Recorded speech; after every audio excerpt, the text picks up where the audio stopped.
You've heard it said time and time again, defense wins championships. There's a lot of truth to this statement, and that's why the lateral resistor is such an important training tool. The product consists of two padded ankle cuffs connected by a flexible rubber tube. The product is designed to strengthen the muscles responsible for lateral movement and designed to teach athletes proper technique for defensive positioning. By mixing this product into your training, you will develop smothering defensive skills and will make it extremely difficult for your opponent to put points on the scoreboard. Since this product is primarily a device used to train lateral speed, it is important that an athlete first understand the proper mechanics for moving laterally. When moving laterally, the athlete should always be in a low, flat back position. Staying low by bending at the knees and waist will keep the athlete's center of gravity in the right place for changing direction. The athlete's feet should always be positioned shoulder width or wider. This positioning will allow movement to the right or left at any time. Conversely, as soon as an athlete's feet move inside his shoulders, he is far less powerful in his lateral movements and often completely unable to push to his left or right. As an athlete moves laterally, the trail foot pushes against the ground and the lead foot pulls against the ground. This combination of these two motions results in the quickest, most efficient lateral movement. Also notice that proper lateral movement requires that one foot always be kept on the ground. As long as one foot is in contact with the ground, the athlete can redirect his movement.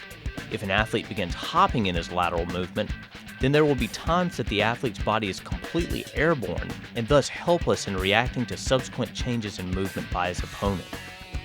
In this first and most basic drill, the athlete simply covers a predetermined distance while using proper lateral movement technique and wearing the lateral resistor. A variation of the last drill is for the athlete to slide laterally and then change direction when a coach or training partner gives a verbal command. The athlete should use proper lateral movement technique and slide in one direction until the coach says switch. The athlete must react off this command and begin sliding in the opposite direction. The change in direction causes the athlete to efficiently reverse the rolls of his feet. The trail leg that was pushing now begins pulling as the lead leg, and vice versa. The athlete should focus on reacting to the coach's command and not jump the gun by guessing at when the command will be given. Back stabs are performed the same way as front stabs, except that the athlete moves in reverse. This version of the drill also requires more hip movement than front stabs. Here, each step also involves the athlete quickly and fluidly opening his or her hips and shoulders in the direction of each step. This type movement mimics a defensive athlete who is giving a little ground before digging back in to slide and mirror the advancing offensive player. As mentioned, defensive play is primarily characterized by lateral movement. However, running a close second is an athlete's ability to quickly step at 45-degree angles.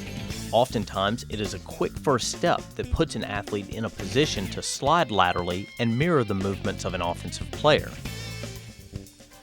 Front stabs isolate the 45-degree step.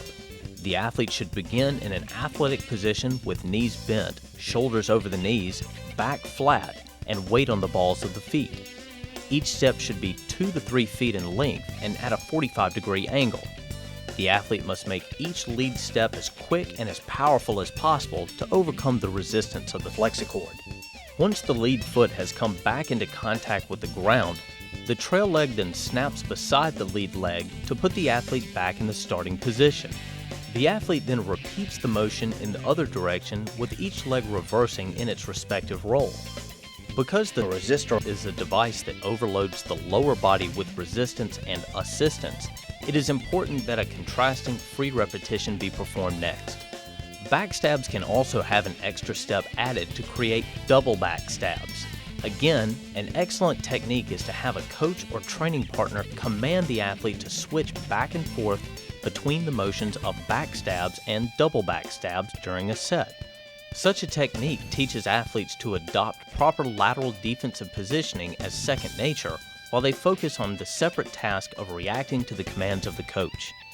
Everyone has played the game of dodgeball. It's pretty simple. Someone throws balls at you and you try not to get hit.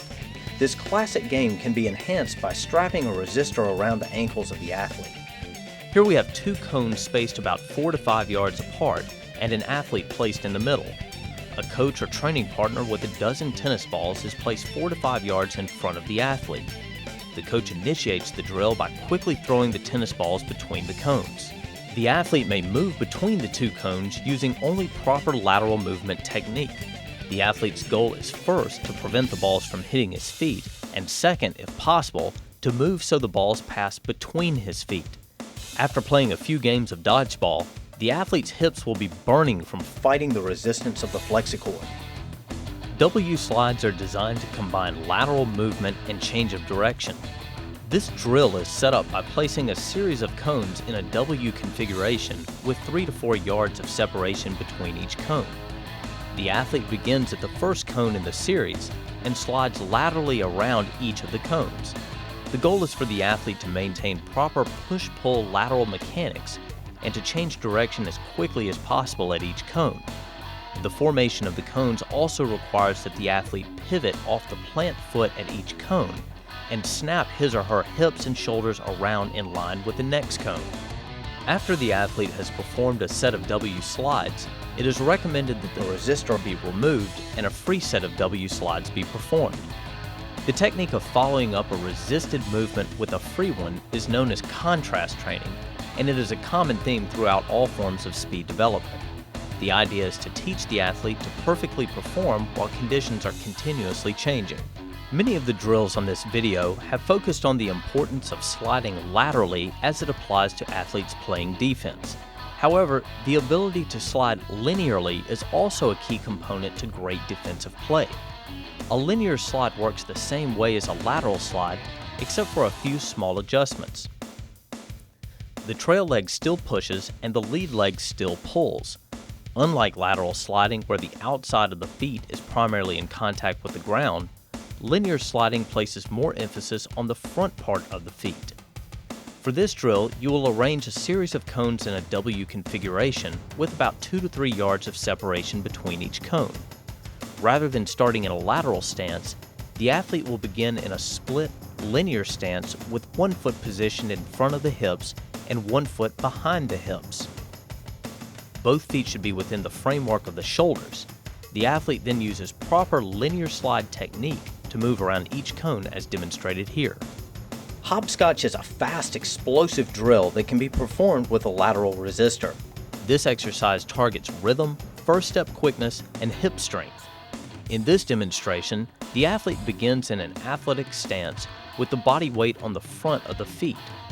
The athlete then hops forward and lands with feet split as wide apart as possible, and then hops forward again with feet returning to their starting position.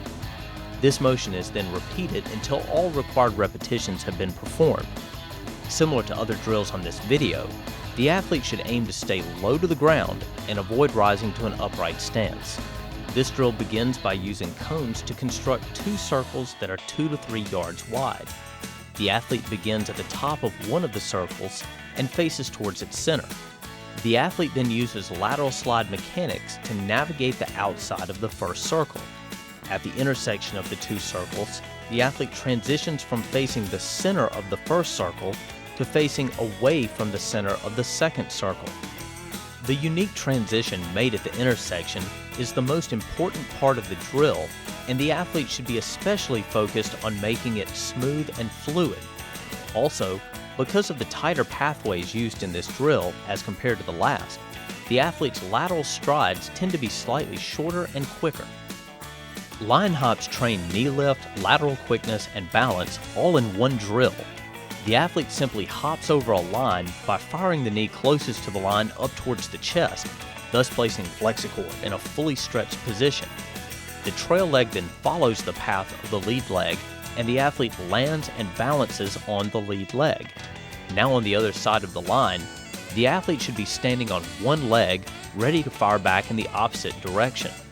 The athlete should focus on getting a maximum stretch between the ankles, the height of each hop, and sticking a perfectly balanced landing on each foot. Line hops can be enhanced by adding cones or hurdles to create more of an obstacle. Also, a coach or training partner can toss the athlete balls from his or her particular sport to force further concentration and coordination.